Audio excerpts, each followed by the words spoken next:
Professor Arvind Panagariya is a distinguished economist and is the chairman of the 16th Finance Commission. He joins us now. Professor Panagariya, you worked as the first vice chairman of the Niti Aayog from 2015 to 2017 under Prime Minister Modi, and hence played a key role in shaping India's economic policy. How do you then evaluate Prime Minister Modi's economic legacy? And if you were to compare this with earlier reformist phases in Indian policy making? First of all, thank you, Maria. It is really a great pleasure for me to be speaking with you on this wonderful occasion of Prime Minister's 75th birthday. Now, I did work with the Prime Minister for about 3 years as the first vice chairman of the Niti Aayog. Although he formulated the policies, not me. I was simply there listening to and watching what had been going on. So as to the evaluation, I think, these have been phenomenal 11 years for the country as a whole. I kind of describe the Prime Minister as a holistic Prime Minister in the sense that, he pays attention to every conceivable area of policy, whether it's the economic development, various aspects of it, infrastructure, policy reform, defense, all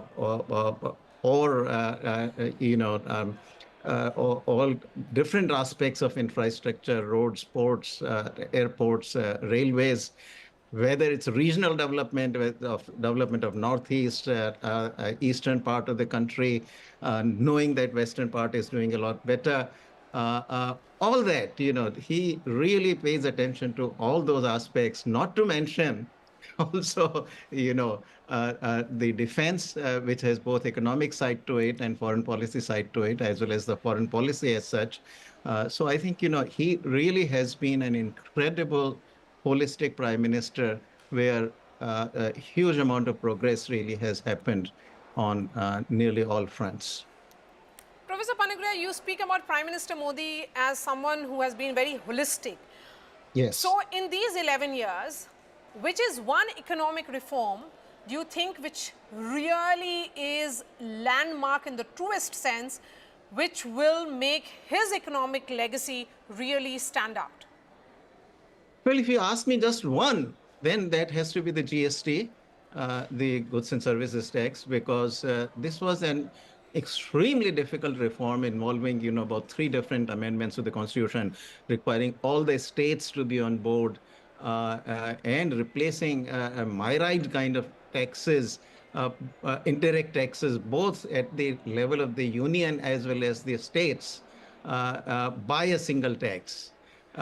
So I think, if you tell me one, that's the one I will point to. Of course, you have worked with Prime Minister Modi in various capacities in the last 2 decades, I would say. When you were a professor at the Columbia University, he was the Chief Minister of Gujarat. What was the nature of conversations that you used to have with him when he was the Chief Minister of Gujarat? Yeah. So, I was at Columbia University, yes. and that is when my association really began. I had been very impressed with his policies and outcomes in Gujarat. I had been studying, around 2012 or so. There was a book that I did, which had 3 states, Gujarat, Andhra Pradesh, and Bihar. So as a part of that, I really studied very closely Gujarat.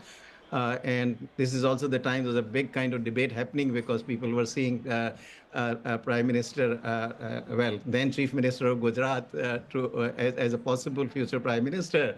So there was a very vibrant debate going on the performance of Gujarat, and I wrote on those. And as a result, I think, I got noticed by the then Chief Minister, and I ended up giving him quite a bit of actually briefings on India's economy. And from there we started, and very quickly I kind of found out, a lot of the things that unfolded later on, things like Swachh Bharat, for example. He talked about that when we spoke in Gandhinagar with him. development of Northeast. He spoke about that. The kind of neglect of defense, different aspects of defense. We talked about that. So there were a number of things, which eventually unfolded as a part of his policy that he talked about. And of course, poverty was central to everything that we discussed, and how growth was very important. He appreciated that, and he was also very courageous. From the beginning, you could see that he had the courage to do the reforms, which he actually did do, and the outcomes are for us to see there. From 10th largest, we are now 5th largest economy in the world. Very soon we'll be the 3rd largest. And this has come with, widespread reduction in poverty. The kind of reduction in poverty that has happened within the last, 12, 13 years. The last survey we had was 11, 12, and now we have 23, 24. And from something like 22% of population being under the Tendulkar poverty line in 2011-12. Today, that percentage has come down to 3%. So it really is breathtaking, how, it had looked, at that time that now we are really down to the core poverty, this is very structural and all. And so the progress is going to be slower now. But quite the contrary, actually, as far as the extreme poverty is concerned, what we call the abject poverty, that is more or less removed. It's pretty much, down to 3%. So very small pockets are left. Professor Panagriya, critics argue that Prime Minister Modi has centralized economic decision-making in a way that institutions have been sidelined. Do you see this as a strength for driving reforms or a weakness that risks policy bottlenecks? Yeah, look, this kind of criticism to me is neither here nor there. The Prime Minister has certain authority and he's got to exercise that authority. If in some parts of the country certain things are not working, it is really up to him to actually move the process forward. You can take one very simple example of Swachh Bharat, for example.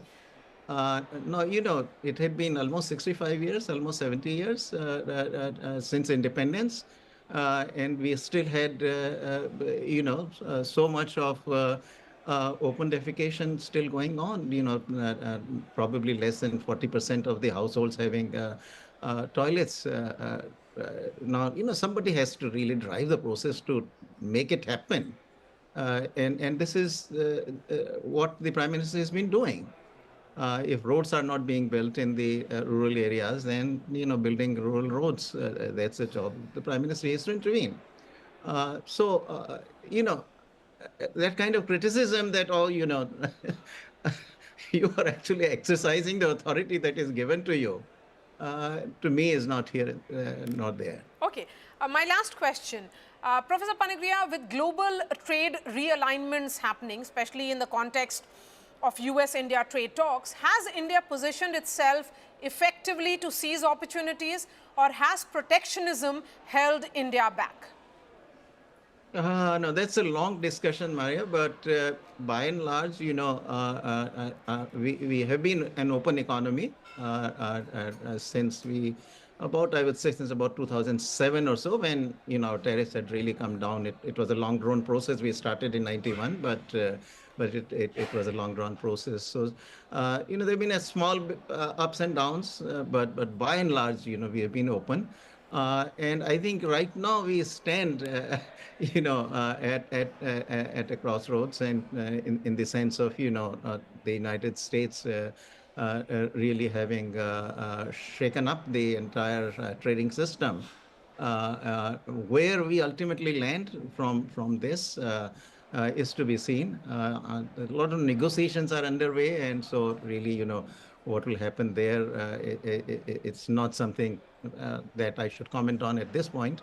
But a lot of negotiations are underway, and I'm hoping for good news on all those fronts. All right, Professor Panagriya, always a pleasure speaking to you, sir. Thank you so much for joining us. Thank you, Maria.